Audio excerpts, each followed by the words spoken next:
রাজনৈতিক দল হিসেবে নিবন্ধন পেতে আজ নির্বাচন কমিশনে আবেদন করতে যাচ্ছে জাতীয় নাগরিক কমিটি। নিবন্ধন পেতে নির্বাচন কমিশনে আবেদনের বর্ধিত সময়সীমার মেয়াদ শেষ হচ্ছে আজ।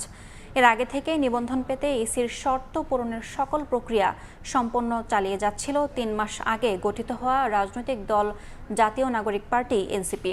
দলীয় গঠনতন্ত্র, প্রতীক, জেলা উপজেলা পর্যায়ে কমিটি গঠন সহ সব প্রস্তুতি চলতি সপ্তাহের মধ্যেই সম্পন্ন করা হবে বলে জানিয়েছিলেন দলটির কেন্দ্রীয় নেতারা। ত্রয়োদশ জাতীয় সংসদ নির্বাচন সামনে রেখে নিবন্ধন পেতে আগ্রহী রাজনৈতিক দলগুলোকে আবেদন করার জন্য গত ১০ মার্চ গণবিজ্ঞপ্তি জারি করে ইসি। আবেদনের সময়সীমা ছিল ২০ এপ্রিল পর্যন্ত, কিন্তু এনসিপি সহ কয়েকটি দলের আবেদনের পরিপ্রেক্ষিতে সেই সময় ২ মাস বাড়িয়ে ২২ জুন নির্ধারণ করে ইসি।